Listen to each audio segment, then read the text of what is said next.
137ஆம் சங்கீதம் முதல் 6 வசனங்கள் நம்ம சேர்ந்து வாசிப்போங்க. பாபிலோன் ஆறுகள் அருகே நாங்கள் உட்கார்ந்து அங்கே சீயோனை நினைத்து அழுதோம். அதன் நடுவில் இருக்கும் அலரி செடிகளின் மேல் எங்கள் கிண்ணறங்களை தூக்கி வைத்தோம். எங்களை சிறைபிடித்தவர்கள் அங்கே எங்கள் பாடல்களையும் எங்களை பாழாக்கினவர்கள் மங்கள கீதத்தையும் விரும்பி சியோனின் பாட்டுகளில் சிலதை எங்களுக்கு பாடுங்கள் என்று சொன்னார்கள். கர்த்தரின் பாட்டை அந்நிய தேசத்தில் நாங்கள் பாடுவது எப்படி? எருசலேமே, நான் உன்னை மறந்தால் என் வலதுகை தன் தொழிலை மறப்பதாக. நான் உன்னை நினையாமலும் எருசலேமை என் முக்கியமான மகிழ்ச்சியிலும் அதிகமாக எண்ணாமலும் போனால் என் நாவு என் மேல் வாயோடு ஒட்டி கொள்வது ஆக. சபையை குறித்து நமக்கு இருக்க வேண்டிய 4 முக்கியமான ஒரு சிந்தைகளை இந்த பகுதியில் நம்ம பார்க்கிறோம். ஆக்சுவலாக இந்த சங்கீதம் பாடப்பட்ட பின்னணி என்னன்னாங்க, ஆண்டுடைய ஜனங்க அவங்க செய்த பாவத்தினால பாபிலோன் ராஜா கையில் ஆண்டர் அவர்களை ஒப்பு கொடுத்துட்டார். பாபிலோன் ராஜாவின் கையில் அவங்க அடிமைகளாக இன்னைக்கு இருக்கிறாங்க. இங்கே எருசலேமில் தேவாலயம் இடிக்கப்பட்டு போயிடுச்சு. ராஜாவின் அரண்மனை இடிக்கப்பட்டிருக்கிறது. எல்லா வீடுகளும் பாழாய் போயிருக்கிறது.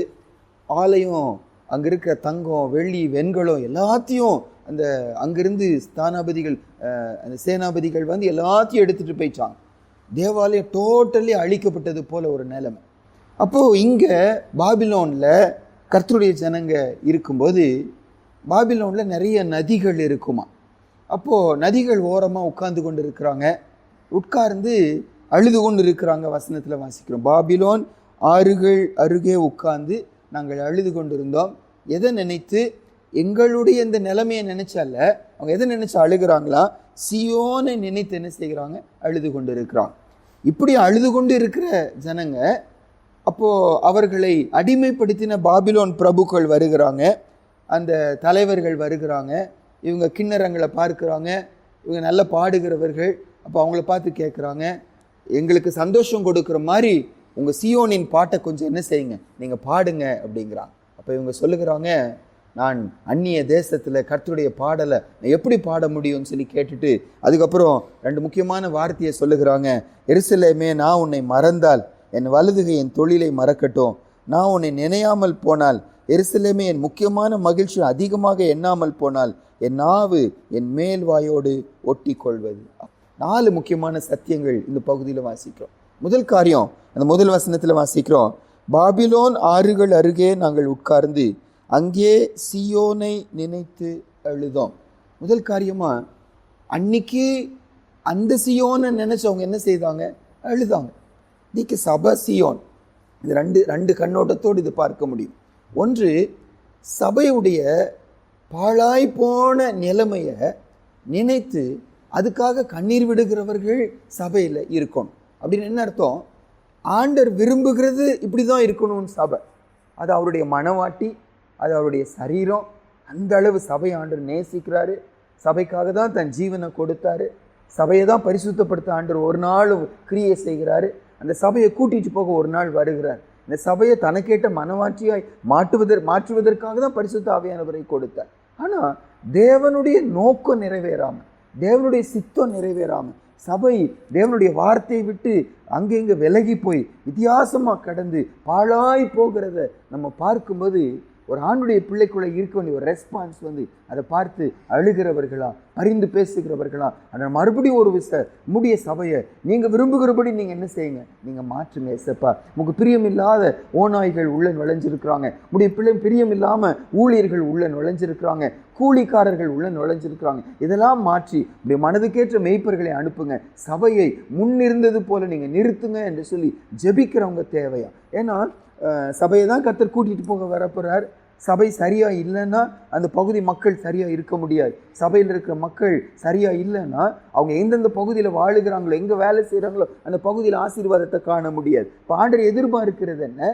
அந்த சபையுடைய அவல நிலையை பார்த்துட்டு அதுக்காக அழுகிறவர்கள் தேவை, அதுக்காக ஜெபிக்கிறவர்கள் தேவை. ஒரு 2-3 வசனம் வாசிப்போம். புலம்பலின் புஸ்தகங்க 2ஆம் அதிகாரம் 11வது வசனம் வாசிப்போம். என் ஜனமாகிய குமாரத்தியன் நொறுங்குதலின் நிமித்தம் கண்ணீர் சொரிகிறதினால் என் கண்கள் பூத்து போகிறது, என் குடல்கள் கொதிக்கிறது, என் ஈரல் இளகி தரையிலே வடிகிறது, குழந்தைகளும் பாலகரும் நகரத்தின் வீதிகளில் மூர்ச்சித்து கிடக்கிறார்கள். இது எரேமியா தான் இந்த புலம்பல். எரேமியா கர்த்தருடைய பிள்ளைகளுடைய நிலைமையை பார்த்து கண்ணீர் விடுகிறது தான் புலம்பல் புஸ்தகம். ஐயோ பாவம் செஞ்சு இந்த நிலைமைக்கு போயிட்டாங்களே, தேவ ஜனம் கர்த்தருடைய பார்வையில் விலையேற பெற்றவர்கள் இப்படி ஆயிட்டாங்களே என்று சொல்லி தேவ ஜனங்களை பார்த்து அழுகிறது இந்த புலம்பல் புஸ்தகம். இந்த இடத்துல அவர் சொல்றாரு, அந்த தேவனுடைய பிள்ளைகளுடைய நொறுங்குதலின் நிமித்தம் நான் கண்ணீர் சொரிந்து கொண்டே இருக்கிறேனுங்கிற. அதில் 18வது வசனம் பாருங்க, அதே அதிகாரத்தில் புலம்பல் 2:18 வாசிப்போம். அவர்கள் இருதயம் ஆண்டவரை நோக்கி கூப்பிடுகிறது, சியோன் குமாரத்தியின் மதிலே இரவும் பகலும் நதி அவ்வளவு கண்ணீர் விடு, ஓய்ந்திராதே, உன் கண்ணின் கருப்பு வெளி சும்மா இருக்க ஒட்டாதே. அடுத்த வசனம் கூட, எழுந்திரு, ராத்திரியில் முதற் சாமத்தில் கூப்பிடு, ஆண்டவரின் சமூகத்தில் உன் இருதயத்தை தண்ணீரை போல ஊற்றிவிடு, எல்லா தெருக்களின் முனையிலும் பசியினால் மூச்சித்து போகிற உன் குழந்தைகளின் பிராணனுக்காக உன் கைகளை அவரிடத்திற்கு ஏறிடு. பல காரணங்கள் ஒன்றுனா ஆவிக்குரிய கண்ணோட்டத்தோடு பார்க்கும்போது நிறைய காரணங்களை சொல்லுகிறார். இப்போ நம்ம கடைசியாக பார்த்தோம், ஆணுடைய பிள்ளைங்க ஆகாரம் இல்லாமல் இருக்கிறாங்க. என்ன ஆகாரம்?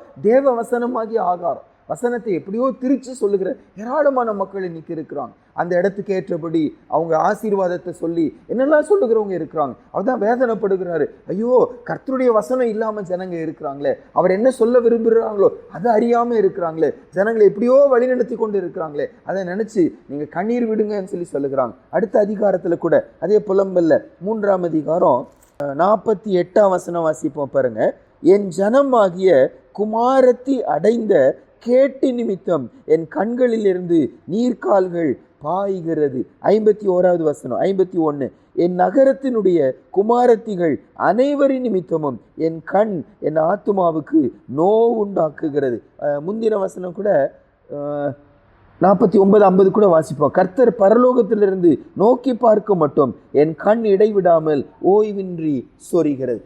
எரேமியா அந்த வேலையை செஞ்சார், அழுது கொண்டே இருந்தார், ஜெபித்து கொண்டே இருந்தார், ஆண்டவர் இரக்கம் பாராட்டுற வரைக்கும் ஜெபித்து கொண்டே இருந்தார். இன்னைக்கு ஆண்டவர் எதிர்பார்க்கிறது என்ன? சபை பாழாய் கிடக்கிறது.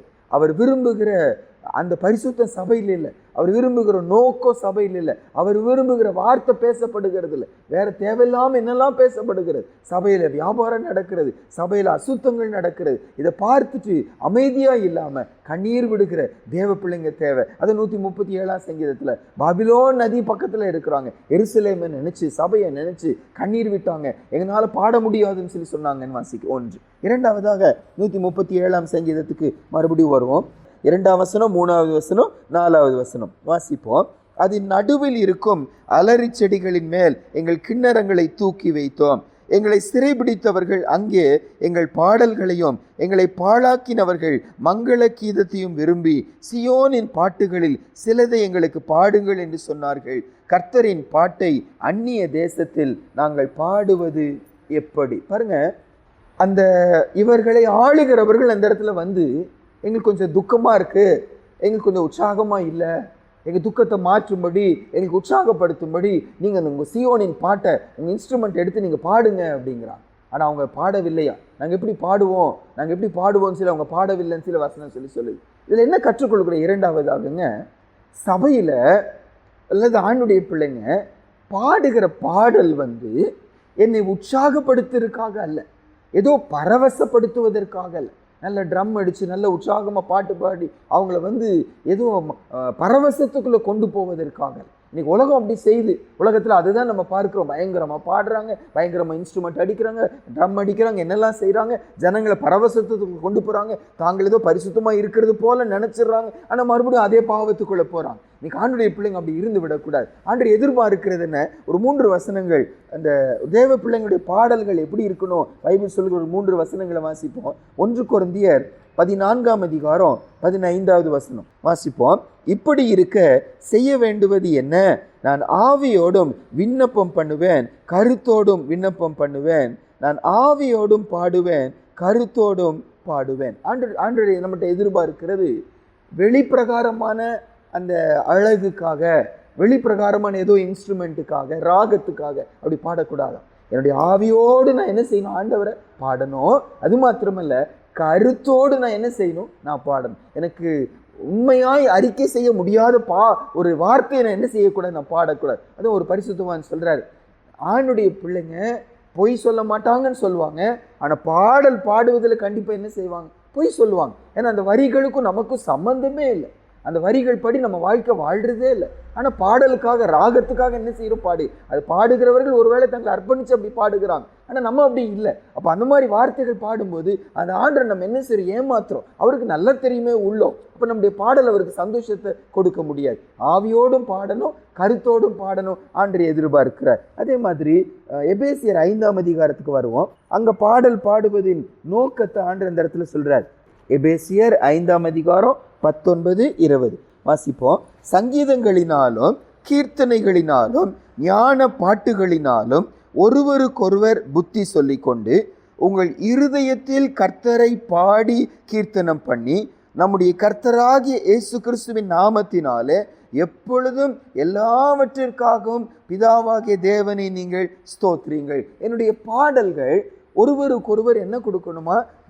புத்தி கொடுக்கிறதா இருக்கணுமா? அப்போ பாடல்கள் நேரத்தில் கூட ஒரு ஆணுடைய பிள்ளை புத்தி என்ன செய்ய முடியும்? அடைய முடியும். அந்த வார்த்தைகள் என்னை உணர வைக்கணுமா? என்னை யோசிக்க வைக்கணுமா? எனக்கு புத்தி சொல்வதா இருக்கணும். அது மாத்திரமல்ல, அந்த பாடல் பாடுவது நம்ம பல நேரம் வாயின் வார்த்தைகளை பாடுகிறோம். இங்க ஆண்டவர் எழுதுகிறாரு, இருதயத்துல கர்த்தரை என்ன செய்யணும்? பக்தியுடன் நான் பாடணும். எனக்கு பாடல் தெரியாது அதனால் பாட மாட்டேன்னு சொல்லி இல்லை. அவர் சொல்லுகிறார்கள், உங்கள் இருதயத்துல என்ன பக்தியுடன் என்ன செய்ய நீங்க பாடணும். அதுக்கப்புறம் 20ஆவது வசனத்துல எப்பொழுதும் எல்லாவற்றிற்காகவும் பாடல் வேளையில கர்த்தரை ஸ்தோத்திரம் பண்றவங்களா நம்ம இருக்கணும்னு வாசிக்கிறோம். கொலோசையர் 3ஆம் அதிகாரம் 16ஆவது வசனத்துல கூட பாடலை குறித்து சொல்லப்பட்ட இன்னொரு வசனம் பாருங்க, வாசிப்போம். கிறிஸ்துவின் வசனம் உங்களுக்குள்ளே சகல ஞானத்தோடும் பரிபூர்ணமாக வாசமாய் இருப்பதாக சங்கீதங்களினாலும் கீர்த்தனைகளினாலும் ஞான பாட்டுகளினாலும் ஒருவருக்கொருவர் போதித்து புத்தி சொல்லி கொண்டு உங்கள் இருதயத்தில் கர்த்தரை பக்தியுடன் பாடி வார்த்தையினாலாவது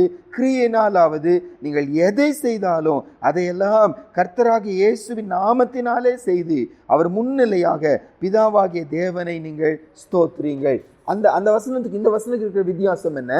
அங்க சொல்றதே தான் இங்க சொல்றார். ஒருத்தருக்கு ஒருத்தர் நீங்க புத்தி சொல்லுங்க, இருதயத்துல கர்த்தரை துதிச்சு பாடுங்க, அவரை நீங்க ஸ்தோத்திரம் பண்ணுங்க. ஆனா இங்க இன்னும் எக்ஸ்ட்ரா சொல்லப்பட்டது என்னன்னா, அவருடைய வசனத்தின் அடிப்படையில் நம்ம பாடல் என்ன செய்யணும்? இருக்கணும். அவருடைய வசனத்தின் சத்தியங்களை பாடல் என்ன செய்யணும்? நமக்கு கற்றுக் கொடுக்கணும். அது மாத்திரமல்ல, அடுத்த வார்த்தை போடப்பட்டிருக்கிறது, அவருடைய நாமத்தினாலே நீங்க என்ன செய்யுங்க? இதெல்லாம் நீங்க செய்யுங்க. அப்படின்னு என்ன அர்த்தம்? நான் கர்த்தரை துதிச்சு பாடுவது கூட என்னுடைய என்ன நல்ல பாட போறேன், எனக்கு தாளந்து இருக்கு, எனக்கு இன்ஸ்ட்ருமெண்ட் வாசிக்க தெரியும், ஆகையால் பாடுகிறேன்னு சொல்லி இல்லாம என் பாடல் ஆண்டு ஏற்றுக்கொள்ளணும்னா இயேசு கிறிஸ்துவின் நாமத்தினாலதான் என்ன செய்ய முடியும்? நம்மால பாட முடியும். அவ்வளோ பெரிய தேவனை துதிக்கிறோம், அவ்வளோ மகத்துவம் உள்ள தேவனை துதிக்கிறோம், அவரை உயர்த்தி பாடுகிறோம். நம்ம சுய பலத்தினால சுய பரிசுத்தினால நான் நல்லவன் பாட தெரியும் நான் ஊழியன் என்பதனால அல்லவே இல்லை. அந்த பாடல் ஏற்றுக்கொள்ளவே மாட்டார். அது அவருக்கு அருவருப்பா இருந்துவிடும். அதுக்கு பதிலாக அவர் நாம் எப்படி நம்ம ஜபம் கூட இயேசுவின் நாமத்தினால ஜபிக்கிறோமோ, என் பாடல் கூட இயேசுப்பா உம்மை துதிச்சு பாட எனக்கு தகுதி இல்லை சுவாமி, உங்க நாமத்தினால வருகிறோம்,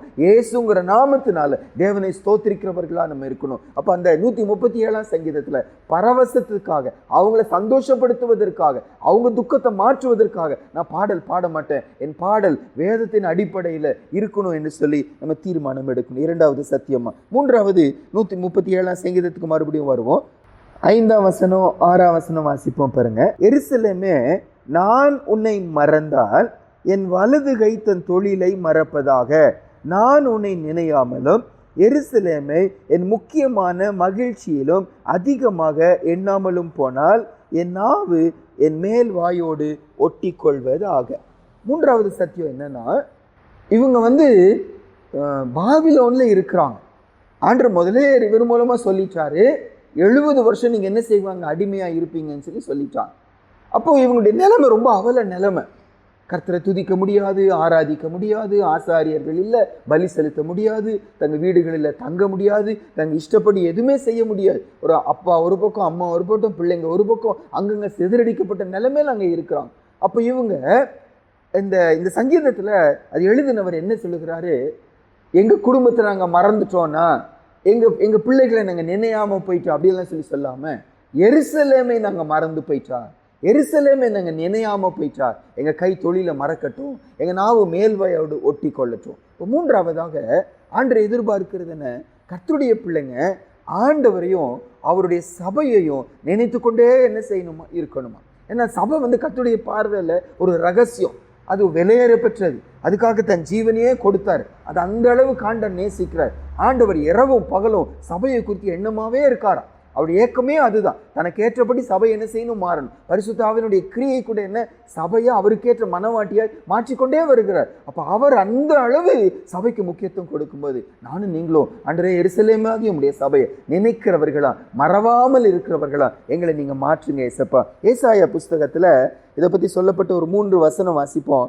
62ஆம் அதிகாரத்துல தான் முதல் வசனம் வாசிப்போம், 6வது வசனமும் 7வது வசனமும் வாசிப்போம்.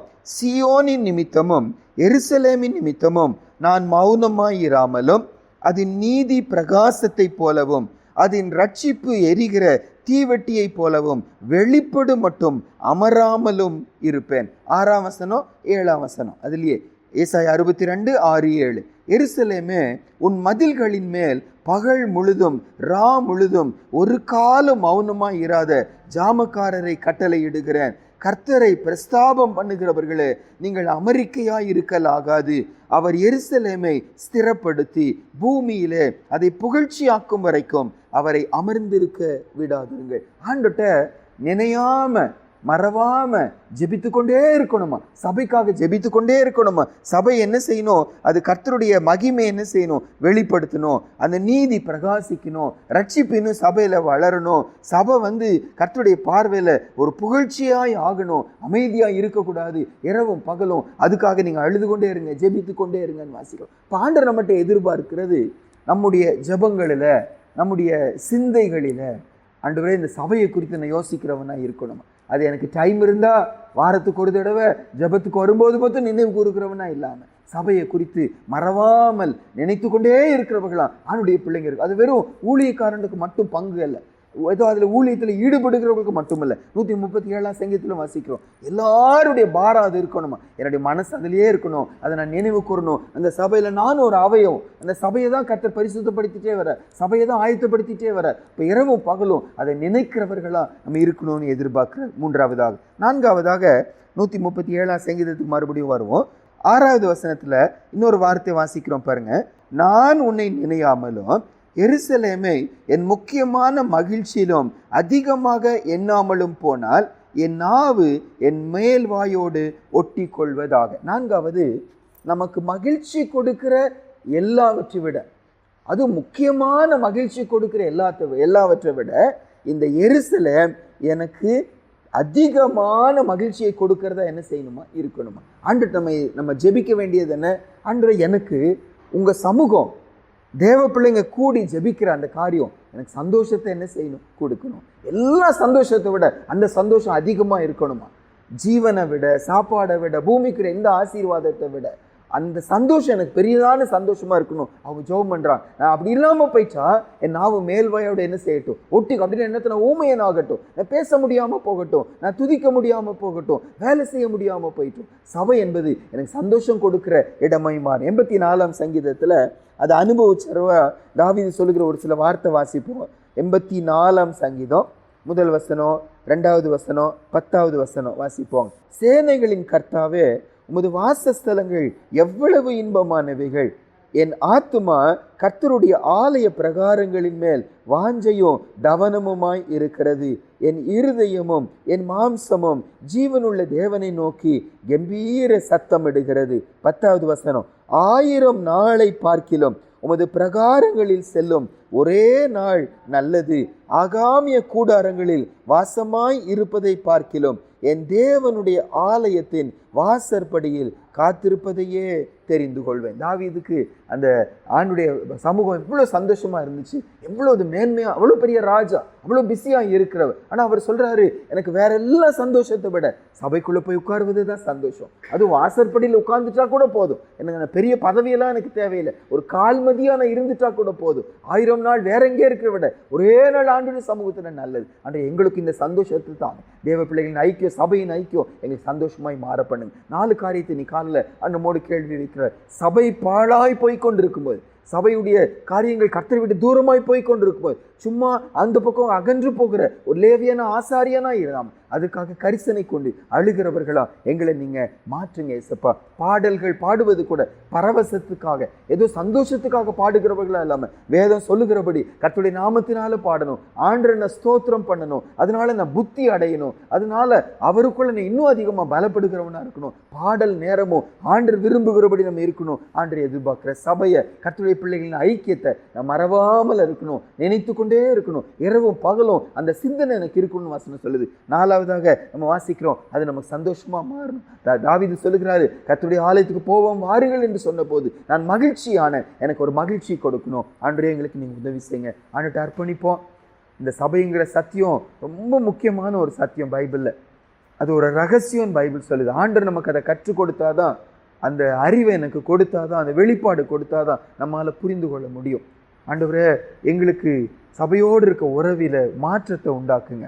சபையில தேவ சித்தம் நிறைவேறாம போகும்போது, சபையில ஆத்துமாக்கள் பின்வாங்கி போகும்போது, சபையில வசனத்துக்கு இடம் கொடுக்கப்படாம வேற எதற்கோ வேற யாருக்கோ இடம் கொடுக்கப்படும் போது அதுக்காக அழுகிறவர்கள் தேவை, அதுக்காக விண்ணப்பிக்கிறவர்கள் தேவை, அதுக்காக ஜெபிக்கிறவர்கள் தேவை. அது நியாயம் தீர்க்கிறவர்கள் அல்ல, சண்டை போடுகிறவர்கள் அல்ல, கோர்ட்டுக்கு போலீஸுக்கு போகிறவர்கள் அல்ல, அதுக்காக ஜெபிக்கிறவர்கள் தேவை, கண்ணீர் விடுகிறவர்கள் தேவை, அதை மறவாமல் அதையே நினைத்து கொண்டிருக்கிறவர்கள் தேவை. கர்த்தரை துதிச்சு பாடுவது கூட மாம்சத்தின்படி இல்லாம, பரவசத்துக்காக இல்லாம, தேவன் விரும்புகிறபடி நம்ம துதிகள் இருக்கணும். எனக்கு சந்தோஷம் கொடுக்கிற இடமா சபை இருக்கணும். ஜெபிப்போம். மகா பரிசுத்தம் உள்ள எங்க நல்ல பரம தகப்பனே, அன்று இந்த கால வேளைக்காக நாங்கள் நன்றி செலுத்துகிறோம்.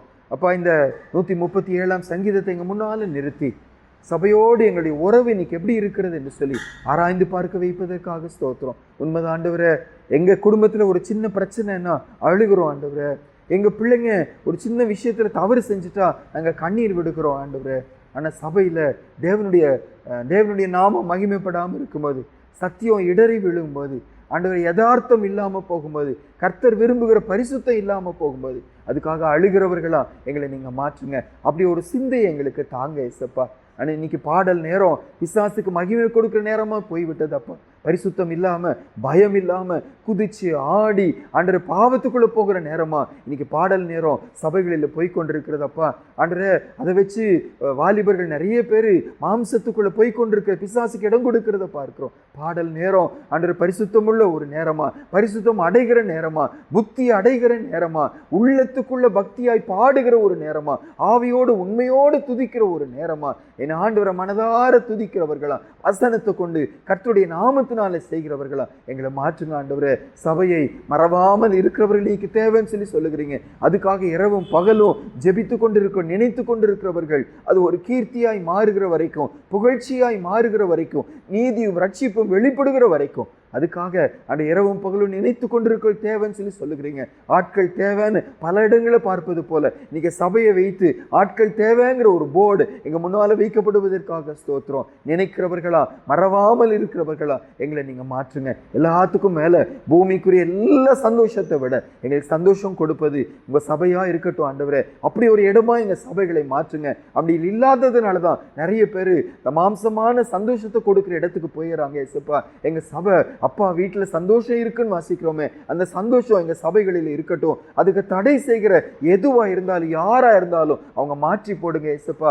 நீங்க விரும்புகிறபடி எங்க சபைகள் இருக்கட்டும். வெளியே அலசடிப்படுகிறவர்கள், சத்துருவினால மோதி அடிக்கப்படுகிறவர்கள் சபைக்குள்ள வரும்போது ஆறுதல் அடையட்டும், சமாதானம் பெறட்டும், சந்தோஷம் பெறட்டும், கர்த்தருக்குள்ள பலன் அடையட்டும். அப்படி ஒரு சபைகளா எங்க சபைகளை நீங்க மாற்றுங்க. எங்கள் முக்கியமான மகிழ்ச்சியிலும் அதிகமான சந்தோஷம் கொடுக்கிறதாய் சபை மாற பண்ணுங்க. உம்மால செய்ய முடியும் ஆண்டவரே, எங்களை மாற்றுங்கன்னு சொல்லி நாங்கள் ஜெபிக்கிறோம். துதி கன மகிமை உமக்கு செலுத்துகிறோம். இயேசுவின் மூலம் ஜெபிக்கிறோம் நல்ல பிதாவே, ஆமென்.